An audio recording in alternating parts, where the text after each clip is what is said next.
আসসালামু আলাইকুম। বর্তমানে দেশে যা চলতেছে এটা মেনে নেওয়া অসম্ভব। একজন মানুষ বিবেক সম্পন্ন এবং যার বিবেক বুদ্ধি আছে সে এই দেশের অবস্থা এইভাবে মেনে নিতে মোটেও প্রস্তুত ছিল না আর থাকবেও না ভবিষ্যতে। আমি কথা বলবো, মেইন টপিক হচ্ছে পাথর চুরি। সিলেটের পর্যটন কেন্দ্রের যে পাথরগুলো চুরি হচ্ছে এই ব্যাপারে সরকার কি পদক্ষেপ নিতেছে, স্টেপ বাই স্টেপ কি পদক্ষেপ নিতেছে। দেশটা কি মগের মুল্লুক? দেশটা এইভাবে ভেসে যাবে? ছাত্র, যুবক, বৃদ্ধ সবাই জীবন দিয়েছে, শাহাদাত বরণ করছে কি এই দেশ লুট হয়ে যাওয়ার জন্য?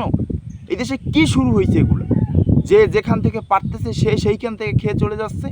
একটা পর্যটন কেন্দ্র, ওখান থেকে ইনকাম হয়, ওখানে একটা ভালো পরিমাণ লোক যায়, ওখানে একটা পর্যটন কেন্দ্র, ওইখান থেকে যদি এইভাবে পাথর একের পর এক প্রায় 200 কোটি প্লাস পাথর চুরি হয়ে গেছে, এটা কীভাবে সম্ভব? এটা কীভাবে মাইনে নেওয়া যায়? সরকার কি করতেছে? ওইখানে ডিসি এমনভাবে কথা বলতেছে যে একদম নর্মাল একটা ব্যাপার। একের পরে এক পাথর, এই পাথরগুলো কে চুরি করলো? কিভাবে চুরি করলো?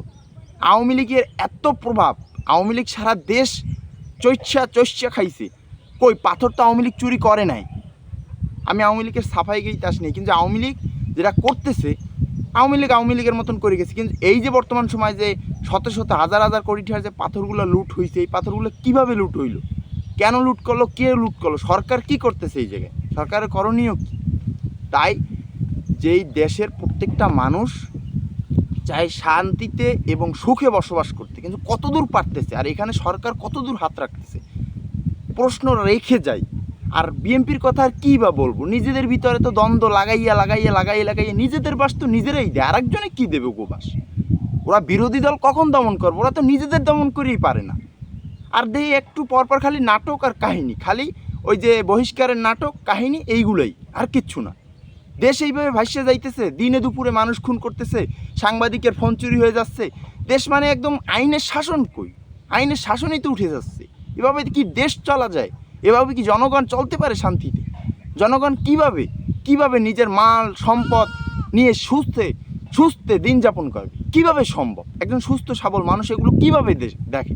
5ই আগস্টের পর হবে কিছু, একটু হবে। একটা সরকার পতন হইলে, একটা সরকার স্বৈরাচার সরকার পতন হইলে এরকম ছোটোখাটো বিষয় হবে, কম বেশি হবে।